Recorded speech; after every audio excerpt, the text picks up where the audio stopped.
Assalamualaikum to all of you. Hope you all are fine and enjoying good health. My name is Niab. Welcome to my YouTube channel. It's all about literature. आज का topic start करने से पहले अगर आप मेरे channel पर new हैं तो मेरे चैनल को लाजमी सब्सक्राइब कर लें ताकि हर नई आने वाली वीडियो का नोटिफिकेशन आपको मिलता रहे। चलिए फिर स्टार्ट करते हैं आज का टॉपिक। आज का हमारा टॉपिक है figurative language. Figurative language is a distinction in traditional system for analysing language. Figurative language traditional system का एक ऐसा मेथड है जो किसी लैंग्वेज को एनालाइज करता है, किसी भी वर्ड के इनर मीनिंग को डिफाइन करता है। Figurative language refers to the word that do not deviate from their defined meaning. Figurative language एक ऐसे वर्ड को रेफर करता है जिसका डिफाइंड मीनिंग उसके एक्चुअल मीनिंग से बिल्कुल डिफरेंट हो। जैसे कि for example the ground is thirsty. इसमें द ग्राउंड एक लिटरल मीनिंग है जिसमें ग्राउंड को अलाइव बताया गया है, जबकि ग्राउंड अलाइव नहीं होता और ना उसको प्यास लगती है और ना उसको वो पानी पी सकता है। तो इसमें जो द ग्राउंड है वो एक फिगरेटिव लैंग्वेज है। नेक्स्ट है हमारे पास definition of figurative language. Figurative language को डेकोरेटिव लैंग्वेज भी कहा जाता है। Any language that goes beyond the literal meaning of words in order to furnish new effect or fresh insight into an idea or subject. किसी भी idea, subject और language को उसके एक्चुअल मीनिंग से हट कर लिटरल मीनिंग देना, उसको ज़्यादा इफेक्ट और फ्रेश इंसाइट देना फिगरेटिव लैंग्वेज कहलाता है। किसी भी वर्ड्स को ज़्यादा इफेक्ट देने के लिए उसको बढ़ा चढ़ा कर बताना या उसके मीनिंग को ज़्यादा एम्फसाइज करना फिगरेटिव लैंग्वेज कहलाता है। It comes from the old French word figurative mean metaphorical. ये एक ओल्ड फ्रेंच वर्ड से ब्रॉड लिया गया है फिगरेटिव, जिसका मानी है तशबीह देना। नेक्स्ट है हमारे पास figure of speech. Figurative language को फिगर ऑफ स्पीच भी कहा जाता है। वैसे तो फिगर ऑफ स्पीच जो लिटरेचर में यूज़ होते हैं मोस्टली वो बहुत सारे हैं, लेकिन जो मोस्ट कॉमन यूज़ होते हैं वो इमेजरी होती है, इलस्ट्रेशन होती है, मेटाफर होती है, personification, simile and so on. आगे चल के हम इनको डिटेल में देखेंगे और साथ में और भी फिगर ऑफ स्पीच जो कि लिटरेचर में यूज़ होते हैं उनको भी हम पढ़ेंगे। नंबर 1 पे है हमारे पास imagery. Language that appeals to the senses is called imagery. वो ऐसी लैंग्वेज जो कि हमारे सेंसेस को रेफ़र करती है उसको इमेजरी कहते हैं।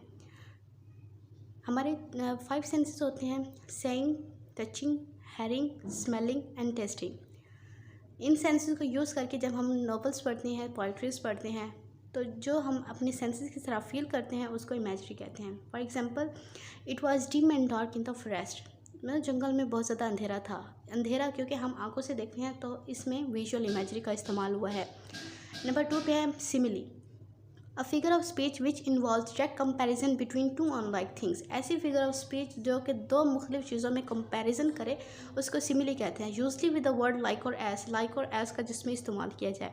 For example, the soldier was brave as a lion. सिपाही शेर की तरह बहादुर है। इसमें जो की तरह मतलब डायरेक्ट कंपैरिजन कर रहे हैं उसको सिमिली कहते हैं। नंबर 3 पे हमारे पास metaphor. A figure of speech which involves implied comparison between two unlike things without using the words be और लाइक। इसमें भी सिमिली की तरह ऐसा फिगर ऑफ स्पीच है जिसमें दो मुख्तलिफ चीज़ों में कंपैरिजन किया जाए। इम्प्लाइड मतलब कि उसके ऊपर डायरेक्ट इम्प्लाइड किया जाए, दो मुख्तलिफ चीज़ों को आपस में इम्प्लाइड कर दिया जाए without using the words be और लाइक। यूज़ बी और लाइक का वर्ड जिसमें इस्तेमाल ना हो। For example, he is a night owl. और जैसे कि वो रात का उल्लू है। तो इसमें एक इंसान को उल्लू के साथ तशबीह दी गई है कि वो उल्लू है, जबकि ये दोनों एक दूसरे से बिल्कुल मुख्तलिफ हैं। तो एक इंसान को दूसरे चीज़ के साथ बिल्कुल इम्प्लाइड कर देना मेटाफर कहलाता है। नंबर 4 पे है alliteration. Repeated consonant sounds occurring at the beginning of words और विद इन वर्ड्स। ऐसा रिपीटेड कॉन्सोनेंट जो कि किसी सेंटेंस के स्टार्ट में या विद इन वर्ड्स में इस्तेमाल हो उसको एलिट्रेशन कहते हैं। It is use to create melody. ये एलिट्रेशन इसलिए यूज़ किया जाता है ताकि उसमें म्यूज़िकल इफेक्ट दिया जाए, उसमें मेलोडी दिया जाए। For example, wide eyed and wondering while we wait for others to waken. इसमें आप साउंड से भी आपको पता लग रहा होगा कि इसमें डब्ल्यू जो कॉन्सोनेंट है वो बार बार इस्तेमाल किया जा रहा है जो एक म्यूज़िकल इफेक्ट दे रहा है, इसको एलिट्रेशन कहते हैं। नंबर 5 पे है हमारे पास personification. A figure of speech which give the qualities of a person to an animal, an object or an idea. किसी भी इंसान की खसूसियात को किसी जानवर को, किसी ऑब्जेक्ट या किसी आइडिया को देना पर्सोनिफिकेशन कहलाता है। For example, the sun smile down on us. Sun अब कोई लिविंग थिंग्स तो नहीं है, स्माइल जो है वो इंसान की क्वालिटी है, तो इंसान की क्वालिटीज़ को सन को देना पर्सोनिफिकेशन कहलाता है। ओनोमेटोपिया 6 नंबर पर है। The use of words that mimic sound, ऐसे वर्ड्स जिनका साउंड उनके साथ वर्ड के साथ मिलता जुलता हो। They appeal to our sense of hearing, ये हमारे सेंस ऑफ हेयरिंग के साथ रेफर करते हैं। फॉर एग्जाम्पल लायन रोअर, अब जब लायन की धारने की बात आती है तो इसका वर्ड रोअर उसके धारने के साथ मिलता जुलता है। रसलिंग लीव्स का लहराना, पत्तों का लहराना, तो ये उसके साउंड्स के साथ उनकी वर्ड्स की मीनिंग मिलती जुलती है। Buzzing bee, thundering storm. Number 7 पे है हमारे पास hyperbole, an exaggerated statement used to heighten effect, किसी भी चीज़ को ज़्यादा इफेक्ट देने के लिए उसको बढ़ा चढ़ा कर बताना हाइपरबोली कहलाता है। इसका मतलब ये नहीं है कि आप किसी को मिसलीड कर रहे हैं, बल्कि आपने बढ़ा चढ़ा के बताना इसलिए है ताकि आप अपने पॉइंट को ज़्यादा एम्फसाइज़ कर सकें, उसके मीनिंग को ज़्यादा एम्फसाइज़ कर सकें। For example, I am so hungry I could eat a grass, मुझे इतनी ज़्यादा भूख लगी है कि मैं घास भी खा सकती हूँ। तो इसमें ये मतलब नहीं है कि हम घास खा लेंगे, तो ये मीनिंग को एम्फसाइज़ कर रहा है कि आपको कितनी ज़्यादा भूख लगी हुई है।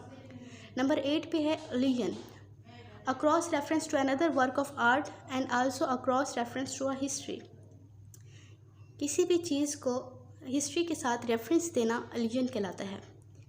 For example, don't act like a Romeo in front of her, अब रोमियो एक हिस्ट्री का रेफरेंस है जो कि किसी इंसान के साथ उसको मिलाया गया है, तो इसको allusion कहलाता है। नंबर 9 पे है हमारे पास symbolism, something represent a completely different things or idea, कोई ऐसा वर्ड आपने रिप्रेजेंट करना है जिसका एक्चुअल मीनिंग उसके लिटरल मीनिंग से बिल्कुल डिफरेंट हो। For example, dove is equal to peace, उसका सिंबल्स बता रहे हैं हम कि डव का सिंबल जो है वो पीस है। ब्लैक का symbol evil, broken mirror is equal to separation. Number 10 पे है antithesis, saying the opposite of what you really mean for effect, किसी चीज़ को ज़्यादा इफेक्ट देने के लिए जो चीज़ आप बोलना चाह रहे हैं आप उसको अपोजिट बोलते हैं, इसको एंटीथेसिस कहते हैं। फॉर एग्जांपल, अगर आप कोई स्टूडेंट्स को पढ़ा रहे हैं, अगर कोई स्टूडेंट लेट आ जाता है तो आप उसको डांटने के बजाय कह रहे हैं हैट्स ऑफ टू यू, तो इसका मतलब ये नहीं है कि आप उसकी तारीफ़ करें, बल्कि आपने उसके अपोजिट बात कर दी है, तो इसको एंटीथेसिस कहते हैं। So this is end of our topic. I hope कि आपको फिगरेटिव लैंग्वेज और फिगर ऑफ स्पीच का समझ आ गया होगा। Thank you for watching my video. अगर आपने अभी तक मेरे चैनल को सब्सक्राइब नहीं किया तो मेरे चैनल को लाजमी सब्सक्राइब कर लें। नीचे कमेंट सेक्शन में मुझे लाजमी बताएगा कि नेक्स्ट किस टॉपिक में मैं वीडियो बनाऊँ। कमेंट सेक्शन में मैं आपको लिंक प्रोवाइड कर दूँगी जहाँ पर आपको कंप्लीट नोट्स प्रोवाइड कर दिए जाएंगे। मुझे लाइक, शेयर और सपोर्ट करते रहें ताकि मैं इस तरह की और ज़्यादा वीडियो बनाती रहूँ आपके लिए। Thank you so much for watching. अल्लाह हाफिज़।